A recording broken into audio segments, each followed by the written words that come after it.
Thanks for tuning in to No Wine in No Time. I'm your host Dave, and today we're taking a virtual trip to the beautiful tropical island of Corsica in France.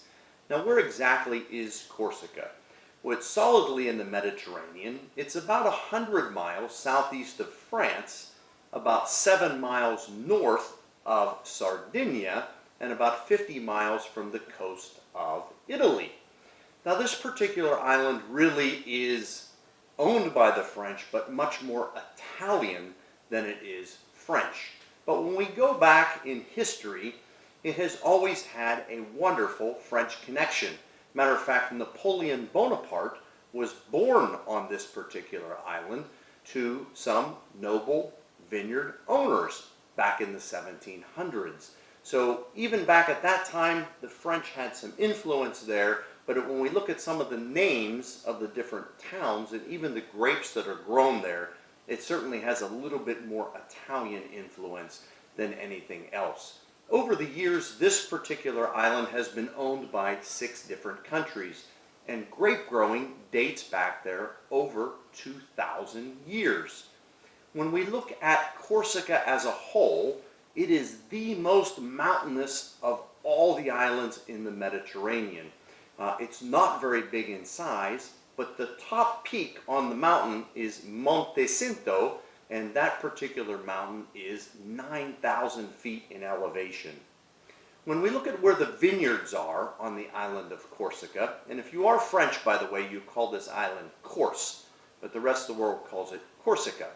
So either Corse or Corsica, if we look at where the vineyards are on this particular island, they go all the way around the edges of the island, around the coastal areas, at about an elevation of around 1,000 feet. And the soil types in those different areas definitely change dramatically by the specific geography. Now, the different grapes that are grown here, and there's about 50% of them are white wine grapes and 50% of them red wine grapes. Those grapes, when they are planted in certain areas, it's because of the soil type and how it reacts to that specific grape.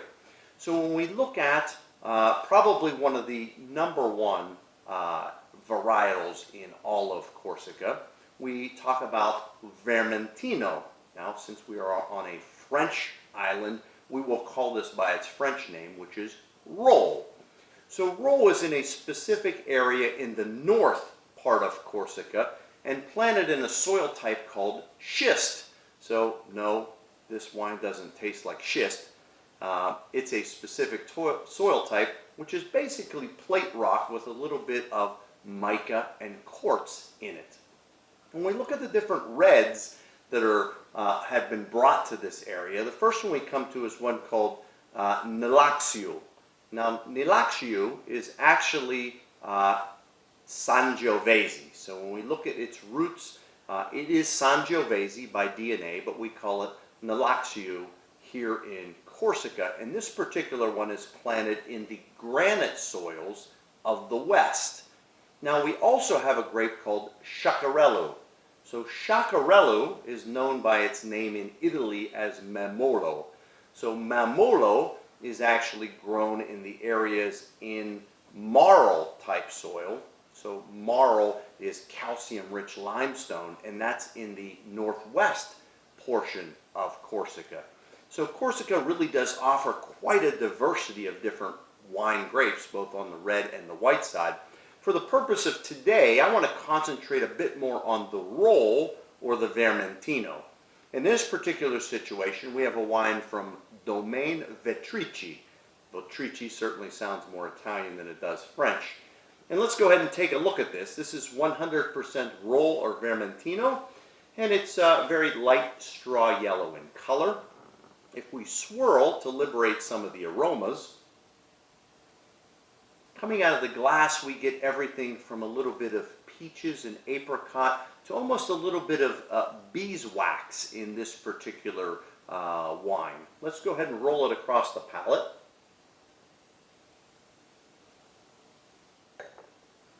Vermentino or Rolle is really quite a pleasant grape.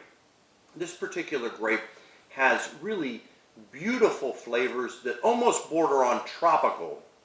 So let's think about a pineapple, but let's think more an unripe pineapple. Beautiful acidic structure, a little bit of tropical flavors like pineapple, bordering on mango with a little bit of maybe a white peach or nectarine in there. This is a wine that would pair beautifully with all the wonderful sea life that lives in or around Corsica.